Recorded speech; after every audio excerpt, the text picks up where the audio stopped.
YTPC. Aristopolis here. I didn't decide to fire up the iPad until I got about halfway done with this bowl.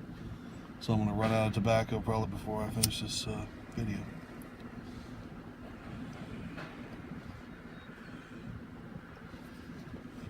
But not before I burn the hell out of my thumb.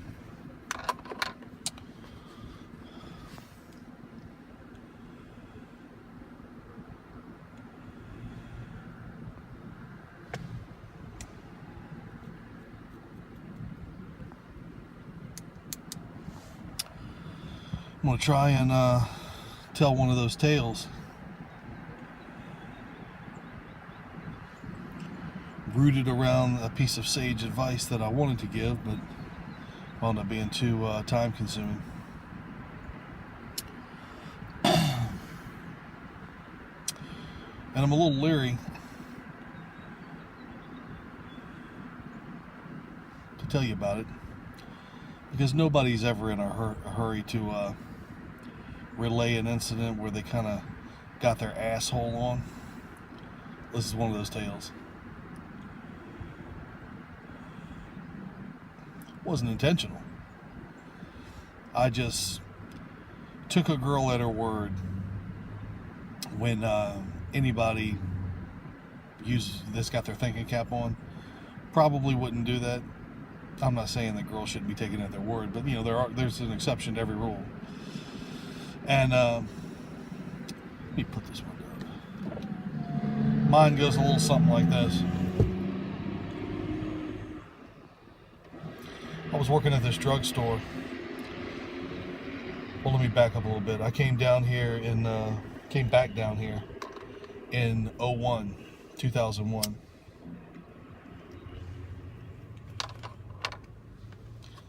My cousin's husband got me a job at a cabinet company, and the guy was paying me real well. Unfortunately, the owner of the company was a real piece of work, and through not particularly caring too much about his own business, wound up filing for bankruptcy within I came down in August. By December, I was out of a job. But that was where I was on September 11th, when the world changed. Let me tell you something about that while I'm... As much as I hate how Kevin Smith just jumps from one topic to another while he's trying to relay a story, and it takes him 45 minutes to finally get around to telling you what he originally started out to, I'm about to do the exact same thing. On a couple days before 9/11, my cousin and I left on a 15-minute break. There's a little convenience store right around the corner from this cabinet company. And we went in there, and there was a Latino guy walking up from the back. And he had a V8 Splash in his hand. And he sees us, and he goes, "Splash, splash." This guy was so excited that he could read the word splash in English, that he was just bursting with it. He had to tell somebody, "Hey, splash, splash." We're standing there laughing. We're not laughing at him. We're laughing because we can see the enthusiasm in his face. He's just so happy that he could read this word, you know. So, every time I think about how some Americans tell the Latinos to learn the language if they're going to move here, I often think about that, because here's a guy who was really enthusiastic about learning how to speak English. So, fast forward a couple of days to 9/11, and we're still reeling. I mean, this is like within an hour after this shit happened, after the second plane hit the towers, and it became obvious that it was a terrorist attack. We're still reeling. I mean, everybody's in a fog at that point.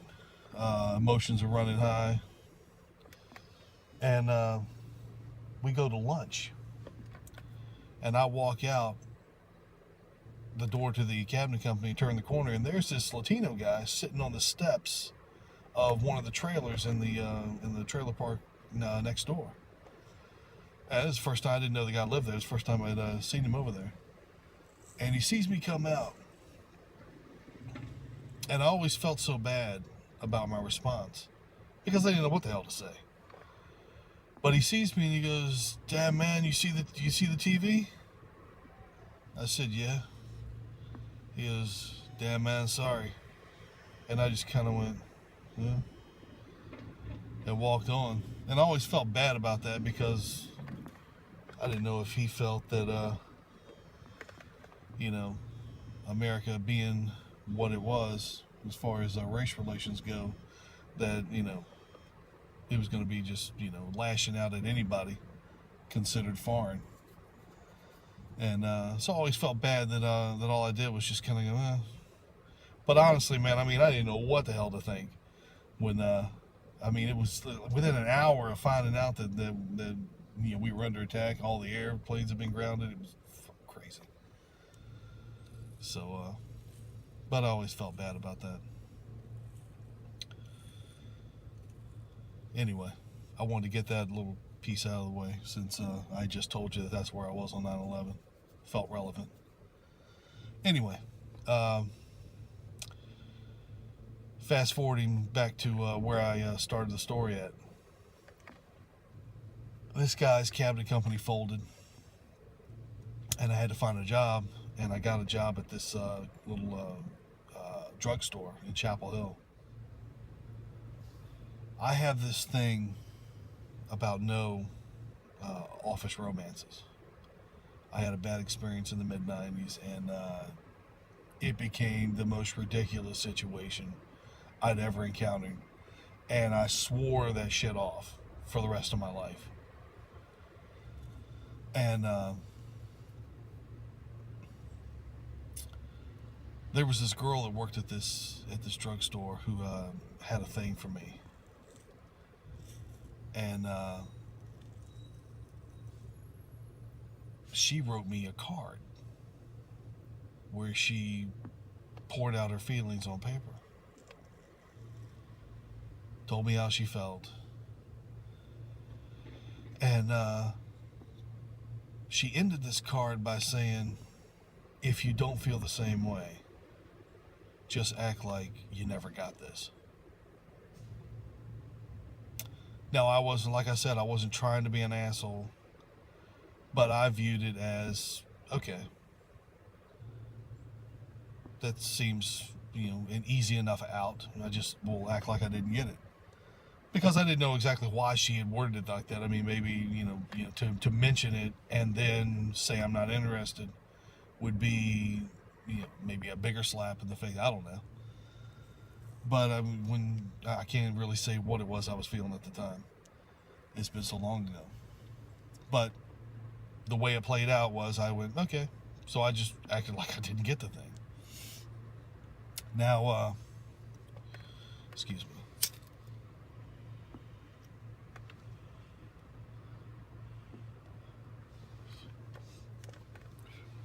Let me get this out of here real quick.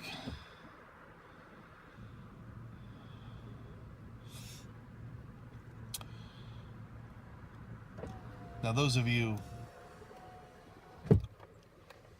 in relationships, those of you in marriages, those of you with any kind of meaningful female relationship in your life probably know, without having to be hit over the head with the knowledge, that if a girl pours her heart out, period, but specifically on paper, and you act like nothing happened, you're in for it. You could probably teach a course to the bartender from High Noon about what a hot time in the old town really looks like.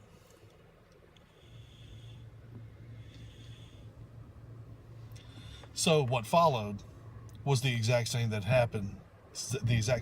happened when I did get into a relationship at work. The most ungodly amount of bullshit you ever saw. I don't think that I caught that girl's eye where she she didn't give me the stink eye, so to speak. And so I'm laughing about it, but I mean, it was not a very manly thing to do. And if I'd been thinking about it, giving it some critical thought, I probably would have done very differently. But the bottom line is, I was very sorry that things worked out the way that they did. I think she was very hurt. I don't even think that she was even, I think she wrote that thing down there as just a way to sign off without really thinking herself. What if this guy literally takes me at my word and doesn't say anything at all about this? So she probably wasn't even aware that she had even ended it like, she had even ended the card like that. I don't know.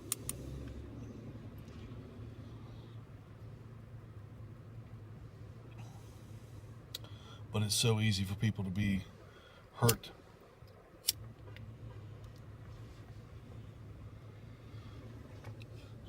through a lack of communication. That it's probably good policy to make sure that you eliminate a lack of communication wherever possible. I call it an asshole moment, because I allowed a moment of lack of communication to hurt somebody. And I mean, all I had to do was just tell her that I appreciated it, that I was flattered, because I was. But let her know the truth, that I had a bad situation and wasn't interested in an office romance. Would have been a lot simpler. She wouldn't have been hurt, and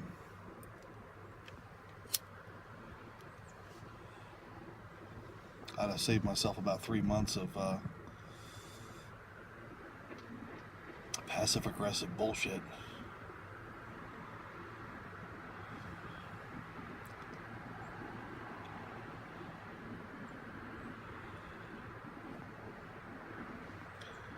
As you can see, I'm smoking my Meerschaum. I'm trying to save my cob. Give my cob a break for when I go home for Christmas. That'll probably be my go-to. Of course, it's loaded down with Sleepy Hollow because that's what I've got in my tobacco pouch. I don't know if some people... Excuse me again. I don't know if some people empty out their tobacco pouch to give themselves a variety, but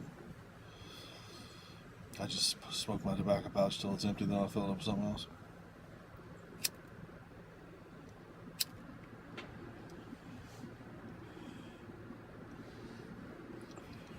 I think I'm about done.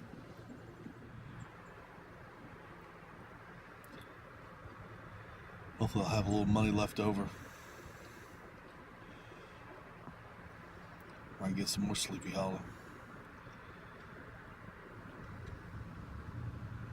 If it's even available anymore. It may be gone for good.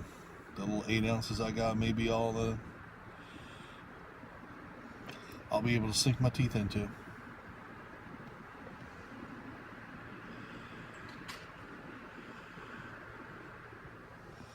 Anyway, this is Aristopoulos with his first of 2 elaborations on sage advice.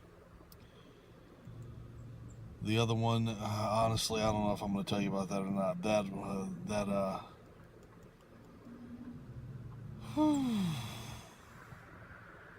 I've never told a living soul about that one. I don't know if I'll get it, if I'll tell you that or not, but we'll see. I'm about done. We'll see what happens. Maybe.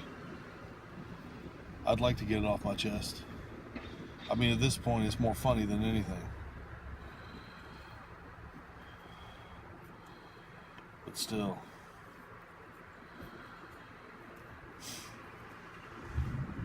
We'll see. This is Aristopoulos. try and keep an eternal ember burning. See ya.